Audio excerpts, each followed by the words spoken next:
Hi guys. I have my two books here.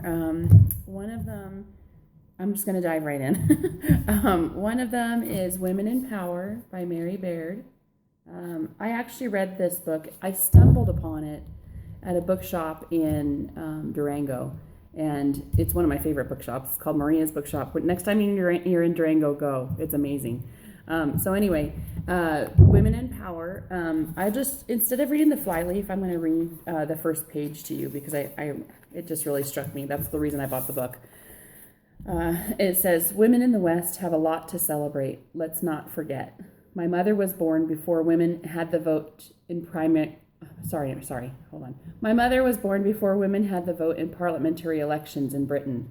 She lived to see a female prime minister.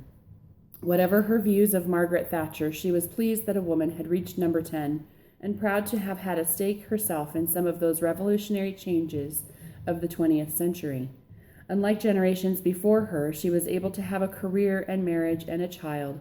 For her own mother, pregnancy necessarily meant the end of her job as a teacher. She was a strikingly effective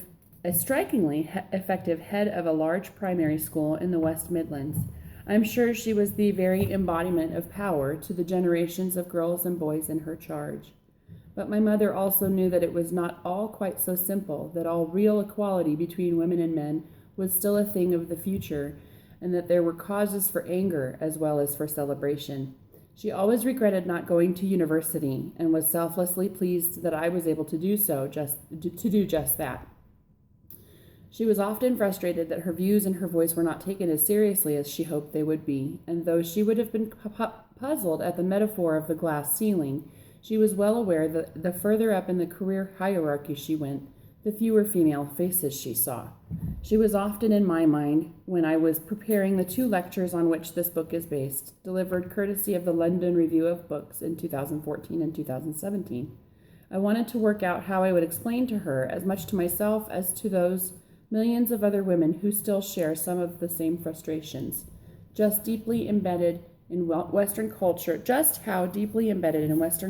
are the mechanisms that silence women, that refuse to take them seriously, and that sever them, sometimes quite literally, as we shall see, from the centers of power. This is one place where the world of the ancient Greeks and Romans can help throw light on our own. When it comes to silencing women, Western culture has thousands of years of practice." So, the reason I picked this book is because as people who work in a female-dominated career, I often wonder if that's not the reason that we're silenced as much as we are. So I thought this would be a good book for us to read because of the career choice that we've made and, the fact that we do work with a lot of women. And I'm very much about empowering women and helping them find their voice. And this book does a really good job of doing that. So that's why I chose that one. This other one is one I have not read. I decided to try to find something that I have not read that would be popular among teachers. So I Googled popular book for teachers. And this was one of the ones that came up. And, the title strikes me, Start With Why. And then, the first page is what gripped me when I read about it online. So when hold on, not that page. Not that page either. Hold on. So I started with part 1. So chapter 1 is called Assume You Know. On a cold January day, a 43-year-old man was sworn in as the chief executive of his country. By his side stood his predecessor, a famous general who 15 years earlier had commanded his nation's armed forces in a war that resulted in the defeat of Germany. The young leader was raised in the Roman Catholic faith. He spent the next 5 hours watching parades in his honor and stayed up celebrating until 3 o'clock in the morning. You know who I'm describing, right? It's January 30th, 1933, and I'm describing Adolf Hitler and not, as most people would assume, John F. Kennedy. The point is, we make assumptions. We make assumptions about the world around us based on sometimes incomplete or false information. In this case, the information I offered was incomplete. Many of you were convinced that I was describing John F. Kennedy until I added one minor detail, the date. So anyway, that grabbed my attention.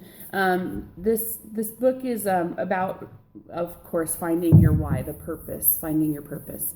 And I think sometimes we lose our way with our purpose, and so that's why I chose this book. So these are the two that I've chosen. I hope you Even if we don't actually choose this book to read in class, I hope you read this one. It is really, really good. So there you go. See ya. Bye.